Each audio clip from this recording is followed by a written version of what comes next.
जी नमस्कार, मैं all India radio से हरेंद्र आजाद। और अभी हमारे साथ फोन लाइन पर हैं हर्ष मौर्य। सबसे पहले हर्ष मौर्य, आपको ढेर सारा बधाई और शुभकामना। Thank you sir.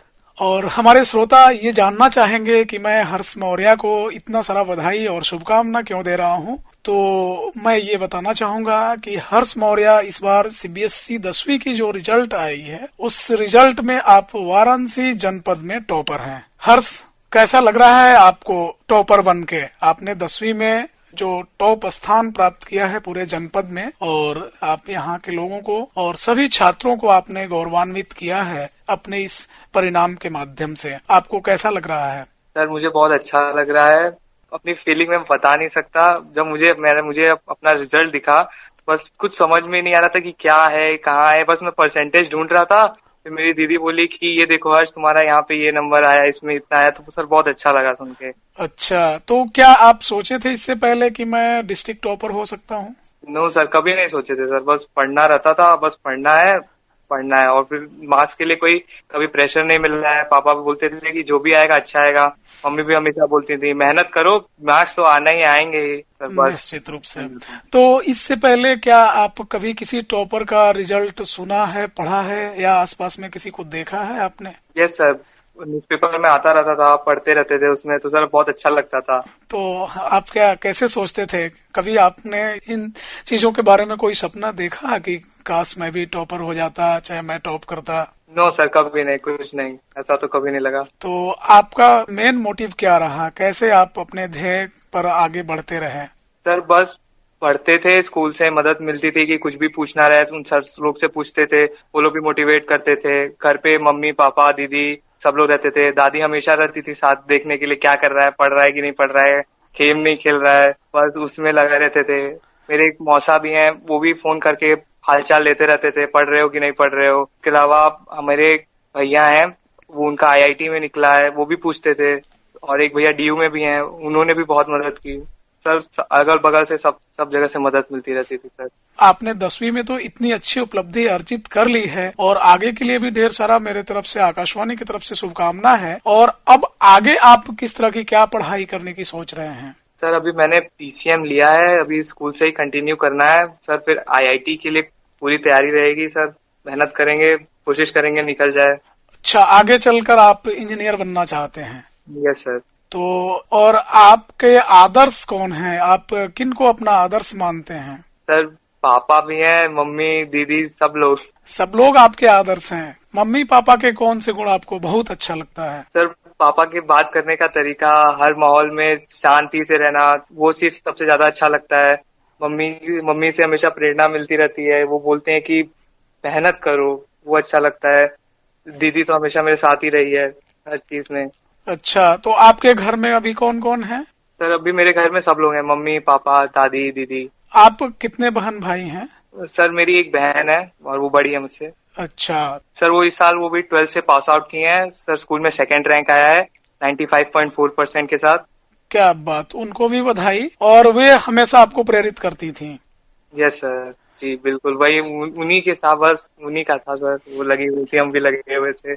क्या बात है। तो आपकी जो पारिवारिक माहौल है अभी, जो एक तरह से आपकी जो परिवार की संरचना है, फैमिली में जो सब लोग हैं, तो उसमें आपको कभी क्या कोई इस तरह का सामना करना पड़ा कि मुझे पढ़ाई लिखाई में डिस्टरबेंस हो रहा है, या घर के काम में भी हाथ बटाना पड़ रहा है, इस तरह की भी कोई दिक्कत आया? नो सर, कभी नहीं आया। पेरेंट्स की तरफ से, मम्मी पापा सबकी तरफ से पूरा था कि तुमको पढ़ना है तो तुम पढ़ो, मतलब घर के काम इन सब में कुछ नहीं। बस हम लोग लगे रहते थे। कहीं नहीं हम बोला जाता था कि घूमने चलना है कि नहीं, तो हम ही लोग बस मना करते रहते थे सर। बस वही सब। घर से तो सर पूरा सपोर्ट मिला था, कभी कुछ फोर्स नहीं, कभी कोई प्रेशर नहीं, कभी नहीं। क्या बात है, आप बड़े खुशनसीब हैं कि आपके परिवार से 100% हमेशा आपको हर स्तर पे पूरा सपोर्ट मिल रहा था। जी जी और बिल्कुल। सबके तरफ से आपको पढ़ाई की प्रेरणा मिल रही थी। जी हाँ, तो आपने जब पढ़ाई शुरू किया तो आपको कौन से सब्जेक्ट बहुत अच्छे लगते रहे? सर इसमें तो सर मैथ साइंस ही था सर, शुरुआत से ही अच्छा लगता था। मैथ साइंस आपको आकर्षित करते हैं। तो इस बार जो आपके मार्क्स आए हैं, संभवतः मार्कशीट आपको मिल गई होगी। जी सर, बिल्कुल मिल गई तो है। किस किस सब्जेक्ट में क्या क्या मार्क्स आए हैं? सर इंग्लिश में 98 आया है, संस्कृत में 100, मैथ्स में 99 आया है, सोशल में 99 आया है और फिर साइंस में 100। वेरी गुड, बधाई हो। आपने इतनी अच्छी उपलब्धि अर्जित की है। तो और कई हमारे साथी हैं आपके तरह जो छात्र पढ़ाई लिखाई कर रहे हैं, कुछ लोग मैथ से काफी डरते हैं, मैथ के उलझनों में उलझ जाते हैं, उनके पहेलियों को सुलझा नहीं पाते हैं। और यहाँ मैथ और साइंस आपके फेवरेट सब्जेक्ट हैं, तो इसके पीछे क्या रीजन है? कैसे आप मैथ को इतने आसानी से टैकल करते हैं और साइंस इंग्लिश को? सर बचपन से ही मम्मी पढ़ाती थी, प्रैक्टिस करवाती थी कि जैसे स्टार्टिंग में बुक्स में हर बार एंड में हार्ड क्वेश्चन दिए रहते थे, एकदम हार्ड क्वेश्चन। मुझे लगता था क्या लगाएं इसमें, बहुत तो हार्ड है, हमसे नहीं लगेगा। हाँ, और मम्मी हमेशा लेके बैठी रहती थी, नहीं लगाओ, यही यहीं से आएगा तुम्हारा है। पर सर फिर वहां से धीरे धीरे आदत पड़ गई, तो सर फिर तब से लगाते हैं। मतलब मैथ्स और साइंस में आपकी रुचि कैसे डेवलप हुई एक तरह से? कुछ लोग तो कहते हैं कि मैथ साइंस, खास करके साइंस के जो सब्जेक्ट हैं, अगर नहीं समझ में आते हैं तो बड़े उबाऊ हो जाते हैं, लेकिन आपने अपनी रुचि जाहिर करी, तो ये कैसे सब कुछ डेवलप हुआ? सर मेरी दीदी पढ़ती थी, तो सर मैं भी बस उसकी किताब में देखते रहता था। सर फिर उसी में धीरे धीरे मेरी रुचि भी जाग गई साइंस के प्रति और मैथ के प्रति। आपने अपनी पढ़ाई के दौरान स्कूल और घर के लोगों से जो कुछ भी अर्जित किया, उसके अलावा आपने कोचिंग किया है? नो सर, कोई कोचिंग नहीं किया था। सेल्फ स्टडी करके आपने? तो आपके जो दूसरे साथी आपको सुन रहे हैं, उनको आप क्या कहना चाहेंगे कि सेल्फ स्टडी के बेसिस पे टॉप किया जा सकता है? यस सर, बिल्कुल किया जा सकता है सर। आजकल तो आप देख रहे हैं कि हर गली मोहल्ले में कोचिंग की बाढ़ सी आ गई है। ऐसा लगता है कि बच्चे कोचिंग नहीं करेंगे तो पास ही नहीं होंगे, लेकिन आपने ये चीज बिना कोचिंग के हासिल की है, तो ये वाकई काबिले तारीफ है। और हर्ष, एक और बात बताइए, जैसा कि हम सब लोग जान रहे हैं, आज हमारा देश वरन पूरा विश्व एक वैश्विक महामारी कोविड-19, जो कि कोरोना नामक वायरस से फैला हुआ है, हम सब जूझ रहे हैं। तो आपका जब एग्जाम चल रहा था, तो क्या उस दौरान लॉकडाउन हो गया था? नहीं सर, मेरा पेपर बस कंप्लीट ही होने वाला था कि तब उस समय लॉकडाउन शुरू हुआ था सर। तो आपका कोई पेपर फंसा कि सारे कंप्लीट हो गए थे? सर वही सर, एक ऑप्शनल पेपर मेरा फंस गया, नहीं तो बाकी सारे मेन सब्जेक्ट्स तो हो गए थे। मेन सब्जेक्ट्स हो गए थे। तो फिर ये आपका जो परिणाम आया है, किस तरीके से आया है? 5 मेन सब्जेक्ट का नंबर्स आए हैं, या फिर ऑप्शनल में दिया गया है सीबीएसई की तरफ से ही। अच्छा, इनके बेसिस पे जो ऑप्शनल पेपर है उसमें मार्क्स मिल गया है सीबीएसई की तरफ से? Yes sir. तो आपको कभी ये लगा कि इस कोरोना काल में पढ़ाई लिखाई कितना चुनौतीपूर्ण है? यस सर, पढ़ाई लिखाई सर थोड़ा चुनौतीपूर्ण तो रहता ही है। जैसे टीचर सामने रहते हैं तो सर काफी मदद मिल जाती है, आप अपनी भावनाओं को तुरंत बता सकते हैं, कोई सवाल तुरंत पूछ सकते हैं।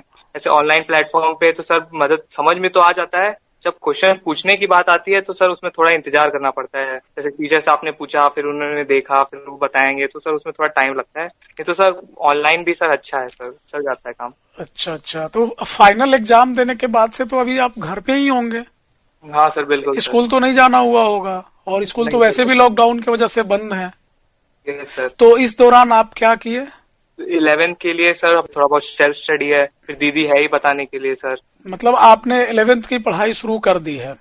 यस सर, शुरू कर दी है सर। और अब अपने जो दूसरे साथी हम लोगों को आज सुन रहे हैं, आप उन लोगों को क्या कहना चाहेंगे? सर यही कहना चाहेंगे कि सर सेल्फ स्टडी बहुत मायने रखती है। आप कहीं से, आप स्कूल से अपने मदद ले सकते हैं, टीचर्स हैं आपके लिए बताने के लिए।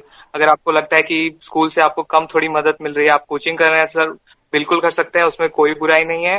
पर जो आखिर में यही आता है कि आप कितना उनसे ले सकते हैं, और टीचर्स बताने के लिए ही हैं। आप जितना ज्यादा उनसे ले लेंगे उतना ज्यादा अच्छा आपका होगा, और फिर उसके बाद उसको रिवाइज करना, सेल्फ स्टडी करना, खुद पढ़ना, वो ज्यादा मायने रखता है। तो सेल्फ स्टडी को आप आत्मसात किए और उसके बेसिस पे आज आप यहाँ तक पहुँच गए। तो हर से कितना घंटा किसी छात्र को पढ़ाई करना चाहिए अच्छा करने के लिए?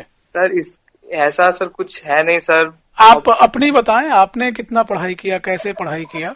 सर जब तक मन करता था सर तब तक पढ़ते थे सर, ऐसा कोई शेड्यूल नहीं था मेरा। अच्छा, कई स्टूडेंट अपना कुछ रूटीन बना के रखते हैं अपने टेबल पे सामने कि मुझे इतना घंटा पढ़ाई करना है, इतना घंटा सोना है, तो इस तरह का कुछ आपने किया था? सर सुबह उठते थे, 6 साढ़े 6 बजे उठ जाते थे, के बाद पढ़ने बैठते थे सुबह, तो फिर पढ़ते पढ़ते 11 बज जाता था सर, पता ही नहीं चलता था।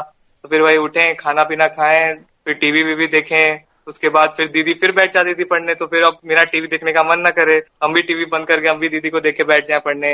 वैसे शाम, फिर वैसे ही रात, फिर ऐसे ही चलता रहता था। शाम को हम लोग बैडमिंटन भी खेलने जाते थे छत पे। हाँ, पढ़ाई के दौरान तो खेलना भी जरूरी है, थोड़ा सा फिजिकल एक्टिविटी में भी आदमी को संलग्न होना चाहिए। तो हर्ष, आपको एग्जाम से पहले कुछ फियर प्रेशर था क्या? कुछ डर था कि कैसे होगा एग्जाम, मेरी तैयारी कितनी है कितनी नहीं है, इस तरह के भी कुछ सोच आए? सर सबसे पहले पेपर मेरा इंग्लिश था सर, इंग्लिश से मुझे बहुत डर लगता है। और सर उस दिन सर बहुत डर लग रहा था। मम्मी दीदी बस बोल रही थी कुछ मत करो, हमारा पेपर अच्छा जाएगा, बस तुम डरना मत और शांति से पेपर देना। सर फिर पहले पेपर में बहुत डर लगा था, फिर उसके बाद धीरे धीरे डर कम होता गया। तो सर तब भी सर एक रात पहले बहुत डर लगता था। जो भी विद्यार्थी हैं एग्जाम से पहले पूरे साल पढ़ाई करने के बाद भी एग्जाम टाइम में लगता है कि मेरा कुछ हिस्सा, कुछ सिलेबस कंप्लीट नहीं हुआ या ये पोर्शन छूट रहा है, और एग्जाम के समय में एक अलग से प्रेशर बन जाता है। तो इस तरह की स्थितियों में कैसे पार पाना चाहिए, क्योंकि अब तो आप उस चीज को पार कर चुके हैं। जो एग्जाम आदमी पास कर जाता है तो लगने लगता है कि अरे ये तो बड़ा आसान होता है, आदमी कर सकता है आसानी से। तो आप इस संदर्भ में क्या कहना चाहेंगे अपने साथियों से जो अब इस बार 10वीं में जाएंगे, तैयारी कर रहे हैं? सर एनसीईआरटी बुक सर बहुत अच्छी है सर, इस किताब को सर बहुत अच्छे से बस पूरा आप लोग मन लगा के पढ़ेंगे तो सर वो प्रेशर काफी कम हो जाता है। अंदर से भी आता है कि नहीं मैंने तैयारी की है, और अगर तब भी डर लग रहा है तो बस सर मेहनत करनी है, और फिर आया नहीं आया वो सब बातें बाद की सोचनी है। मार्क्स के पीछे नहीं चलना है, बस ये देखना है कि आपने कितनी मेहनत की। बहुत सारे बच्चों को ऐसा लगता है कि पेपर देने के बाद यार थोड़ा और पढ़ लेते तो और अच्छा हो जाता, ये फीलिंग ना रह जाए, बस इतनी तैयारी करनी रहती है। सही बात है। अपने नंबर से खुश रहना है। हाँ, आप टॉप करें या नहीं करें, आप ईमानदारी से मेहनत जरूर करें। रिजल्ट जो भी आए, रिजल्ट को स्वीकार करना चाहिए, क्योंकि यह हमारे जीवन का अंतिम लक्ष्य नहीं है। अभी हमें और आगे बढ़ना है, हमारी मंजिल कहीं और है, हमें कहीं और पहुंचना है। यह तो सिर्फ एक माध्यम है, एक पहला स्टेज है, इसको हमने पार किया है। तो आपके जो अन्य दूसरे साथी भी हैं, हो सकता है आपके क्लासमेट होंगे, आपके मित्र होंगे जिनका नंबर आपसे कहीं कम आया होगा, लेकिन उनके प्रति आपके मन में किस तरह की बात चल रही है? सर मेरे मन में उन सब लोग सर, सारे मेरे दोस्तों ने खूब अच्छे से मेहनत किया है सर, सब लोग ने बहुत अच्छे से नंबर भी लाया है। मेरा एक दोस्त है सर सिद्धार्थ सर, उसका 96 आया, 96.2 आया है सर, उसके लिए भी बहुत अच्छा लग रहा है सर। उसने भी पूरे साल भर मेहनत की है और फिर उसका भी नंबर अच्छा आ गया। तो निश्चित रूप से नंबर कुछ कम कुछ ज्यादा आए तो ये बड़ी चिंता की बात नहीं होनी चाहिए। हम लोग आजकल देख रहे हैं कि इतना प्रेशर बना हुआ है, और पेरेंट्स के तरफ से, जानने वालों के तरफ से, या स्वयं में बच्चे पर शुरू से ही इतना प्रेशर पड़ जाता है कि तुम्हें टॉप करना है, चाहे बहुत अच्छा करना है, और इस दबाव में बच्चे जो हैं दब जा रहे हैं। ऐसा क्या आपने कभी अनुभव किया है अपने आसपास में, अपने साथियों के बीच में, कि उनके पेरेंट्स की तरफ से? आप तो खुशनसीब हैं कि आपके पेरेंट्स की तरफ से ऐसा कभी कोई दबाव नहीं रहा, लेकिन आपके कोई किसी साथी के बारे में आपको कोई जानकारी? नो सर, मेरे सारे दोस्तों को सर ऐसा कोई प्रेशर नहीं मिला था। वो सब भी एकदम उनके पेरेंट्स की तरफ भी उनको फुल सपोर्ट मिलता था सर। ऐसा तो कभी स्कूल में लगा नहीं, मुझे नहीं मिलना होगा घर पे। निश्चित रूप से। तो जो लोग सुन रहे हैं जिनके साथ अगर इस तरह की कोई चीज है, तो हमारी ये आग्रह होगी कि इस एग्जाम और इस एग्जाम के मार्क्स को लेकर इतने दबाव में नहीं जीना चाहिए। आपके मार्क्स चाहे जितने भी आए, आप अच्छा करने का प्रयास करिए, ईमानदारी से मेहनत करिए। मेहनत में किसी तरह की कोताही नहीं होनी चाहिए, परिणाम तो स्वतः अच्छा आएंगे। और हर्ष, आपके लिए तो एक नया चुनौती भी है। टॉप करना बहुत बड़ी चीज है, लेकिन उस चीज को मेंटेन करके आजीवन रखना, ये उससे भी बड़ी चीज है। और हमारी शुभकामना है आप ईमानदारी से मेहनत करेंगे और इस रिदम को बनाए रखेंगे, और आप हमेशा इस चीज को मेंटेन रखेंगे। जी, पूरी कोशिश रहेगी। निश्चित रूप से। हर्ष, आज हमसे बातचीत करने के लिए आपको बहुत बहुत धन्यवाद। और अभी आपके साथ आपके पिताजी हैं? जी हाँ, है, बिल्कुल है। हाँ, नमस्कार सर। जी नमस्कार। हम अपने श्रोताओं को बताना चाहेंगे कि अभी हम बातचीत कर रहे थे हर्ष मौर्य से, जो इस बार वाराणसी जनपद में सीबीएसई के 10वीं परीक्षा में टॉपर हैं।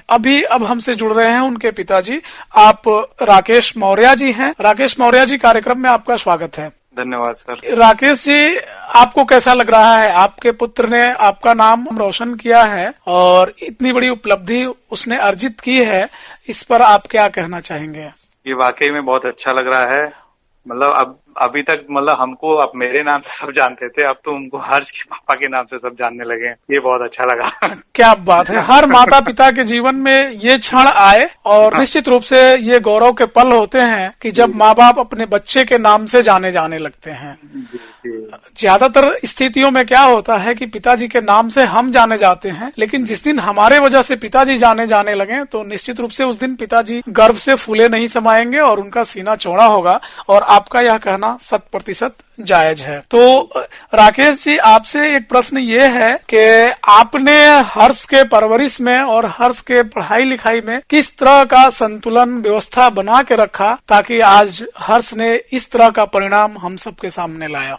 देखिए, इसमें बहुत बड़ा रोल तो उनकी माँ का है, मैं तो यही कहूंगा। क्योंकि देखिए, हम लोग तो आदमी हैं, काम करने जाना ही है। घर में बस ये है कि आने पे सुबह शाम थोड़ा सा चेक कर लिए कि क्या पढ़ाई हुई, क्या नहीं हुआ, क्या देखे। एक्चुअली जो वाइफ है हमारी, वो बीएड किया हुआ उन्होंने, और उन्होंने मतलब वही ज्यादा देखती थी बच्चों को पढ़ाना लिखाना। हम लोग का तो मतलब ये था कि कितना पढ़ाई हुई, क्या एग्जाम हो रहा है, बस पूछ लेते थे। अच्छा, तो राकेश जी, आप किस पेशा से जुड़े हुए हैं? मेरा फाइनेंशियल एडवाइजरी का काम है। अच्छा अच्छा। इंश्योरेंस एंड म्यूचुअल फंड का। अच्छा। तो हमको ऐसे भी बाहर ही अक्सर निकलना पड़ता था पहले। हाँ, तो मेरा टाइम शेड्यूल रहता नहीं था। अब टाइम शेड्यूल के हिसाब से मैं अपनी वाइफ से ही बात कर लेता था कि भाई बेटे ने क्या पढ़ाई की, या बेटी एक्चुअली मेरी बेटी बड़ी है, 2 साल पहले। हाँ, बड़ी है वो।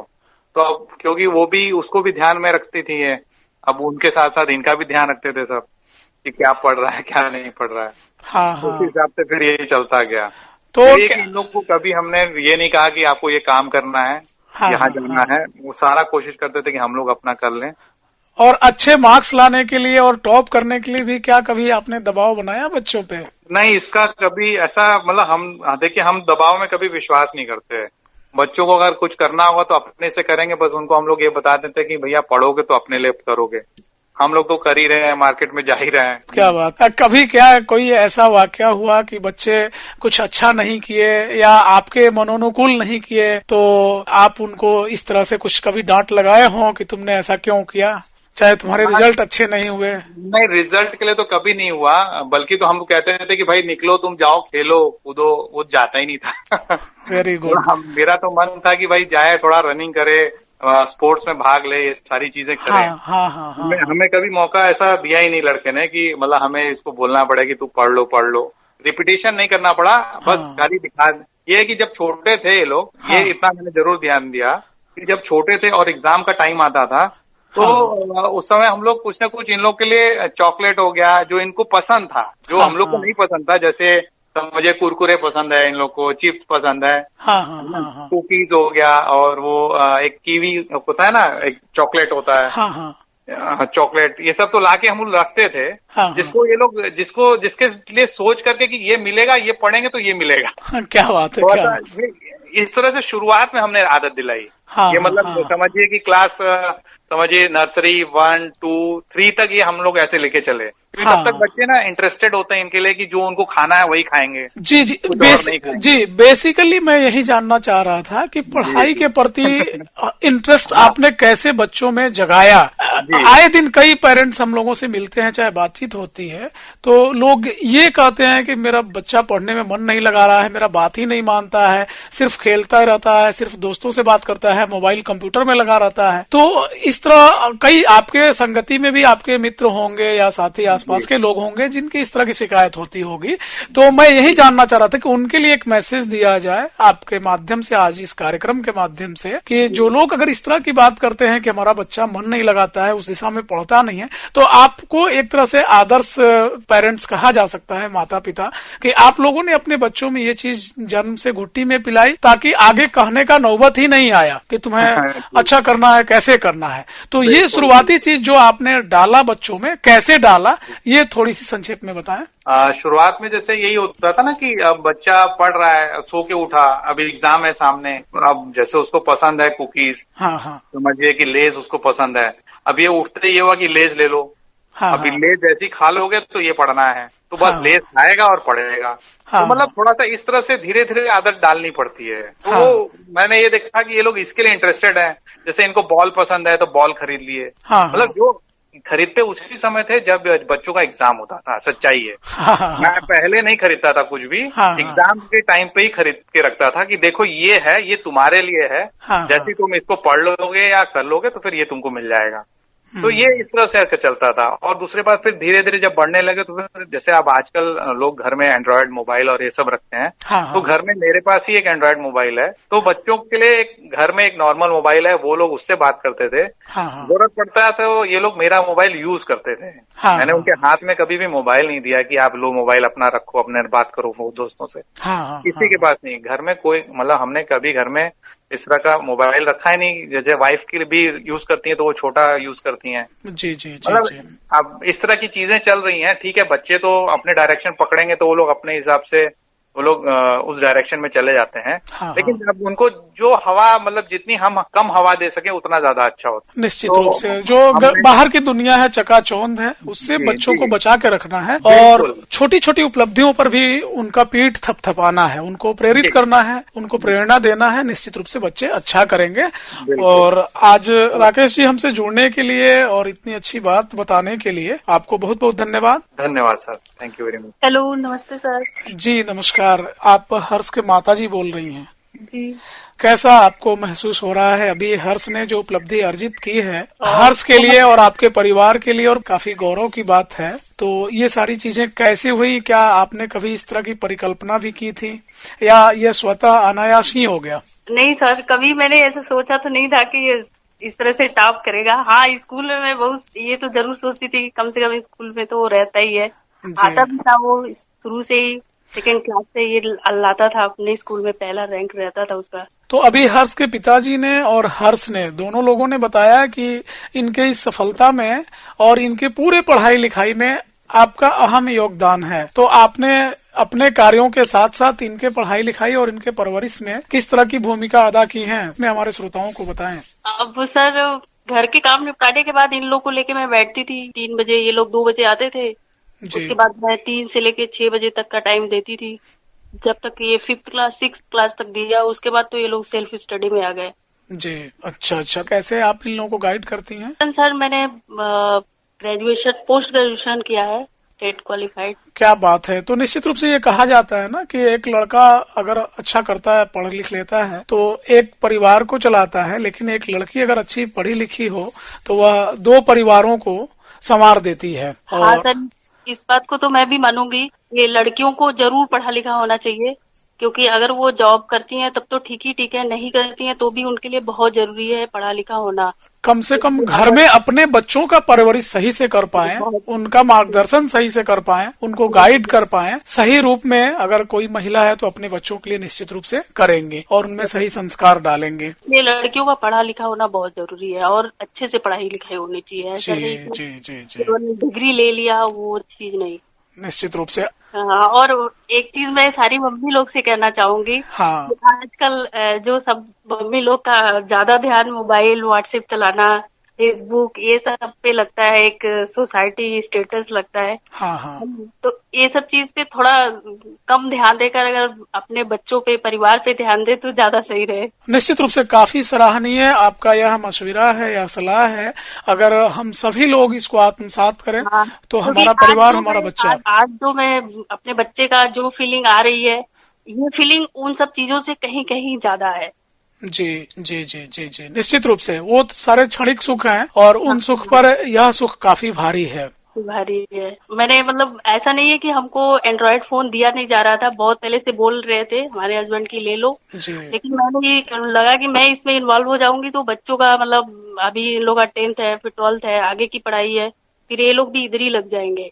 तो ऐसा मतलब इन सब चीजों से मैंने अपने आप को पहले दूर रखा ताकि मैं बच्चों को दूर रख सकूं। ऐसा नहीं है कि ये लोग ये सब चीजें इस्तेमाल नहीं करते, घर में है, आई टैब है और लैपटॉप है, सबसे ये लोग पढ़ाई करते हैं, लेकिन ये सब फोन, व्हाट्सएप जी फेसबुक, इन सब चीज से बहुत दूर है। जी, अगर ये चीज हम सब लोग अगर आत्मसात करें तो निश्चित रूप से काफी चीजें बदल जाएंगी और हमारे अनुसार मनोनुकूल परिणाम आने शुरू हो जाएंगे। ज्यादातर स्थितियों में हम लोग ये देख रहे हैं कि एक ही घर में मम्मी पापा बहन भाई सब लोग बैठे हैं और सब अपने अपने मोबाइल के स्क्रीन में देख रहे होते हैं। किसी से किसी को बात करने का आज के दौर में समय नहीं होता है और सोशल मीडिया के जितना फायदा नहीं है उससे ज्यादा कहीं नुकसान है। एक लिमिट होना चाहिए। हाँ हाँ हाँ, मेरा तात्पर्य वही है कि आपको जितना ये फायदा नहीं पहुंचा रहा है उससे ज्यादा कहीं नुकसान पहुंचा रहा है। कहीं ना कहीं ये हो रहा है, बच्चे जो है बहुत हाई फाई के चक्कर में जो है पढ़ाई से दूर होते जा रहे हैं। तो अच्छा लगा आपसे बातचीत करके, हमसे जुड़ने के लिए, बातचीत करने के लिए आपको, आपके पूरे परिवार को